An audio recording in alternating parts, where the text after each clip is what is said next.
শেরপুরের ঝিনাইগাতীতে উপজেলা পর্যায়ের বঙ্গবন্ধু গোল্ড কাপ প্রাথমিক বিদ্যালয় ফুটবল টুর্নামেন্ট ও বঙ্গমাতা শেখ ফজিলাতুন্নেছা মুজিব গোল্ড কাপ প্রাথমিক বিদ্যালয় ফুটবল টুর্নামেন্টের ফাইনাল খেলা অনুষ্ঠিত হয়েছে।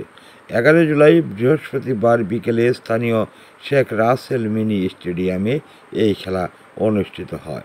সহকারী কমিশনার ভূমি অনিন্দিতা রানী ভৌমিকের সভাপতিত্বে এতে বিশেষ অতিথি ছিলেন উপজেলা চেয়ারম্যান আমিনুল ইসলাম বাদশা, উপজেলা যুবলীগের সাধারণ সম্পাদক ও উপজেলা ক্রীড়া সংস্থার সাধারণ সম্পাদক শাহ আলমের সঞ্চালনায়। এতে অন্যান্যদের মাঝে উপজেলা প্রাথমিক শিক্ষা অফিসার ফারহানা পারভিন, ওসি তদন্ত ইস্কান্দার হাবিবুর রহমান, উপজেলা ভাইস চেয়ারম্যান রাকিবুল ইসলাম রোকন, মহিলা vice chairman Jesmin Akter, Malijikanda UP chairman Mozammel Haque প্রমুখ বক্তব্য রাখেন। বক্তারা বলেন, আজকের শিশুদের জাতির জনক বঙ্গবন্ধু শেখ মুজিবুর রহমান ও বঙ্গমাতা শেখ ফজিলাতুন্নেছা মুজিব সম্পর্কে জানতেই এই খেলার আয়োজন করা হয়েছে। শিশুরা যেন তাদের সম্পর্কে জানতে পারে, কেননা আজকের শিশু আগামী দিনের ভবিষ্যৎ।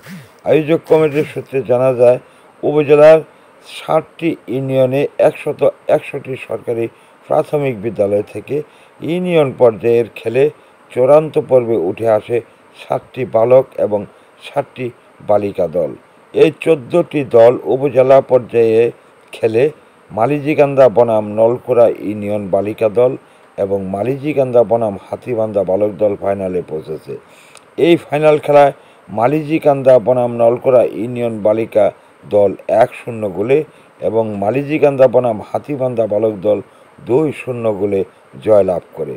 ফাইনাল খেলা শেষে বিজয়ী ও বিজেতা দলের মাঝে পুরস্কার বিতরণ করেন অতিথিগণ।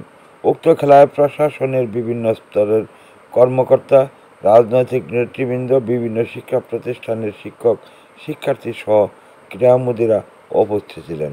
খবর ANB নিউজ, শেরপুর।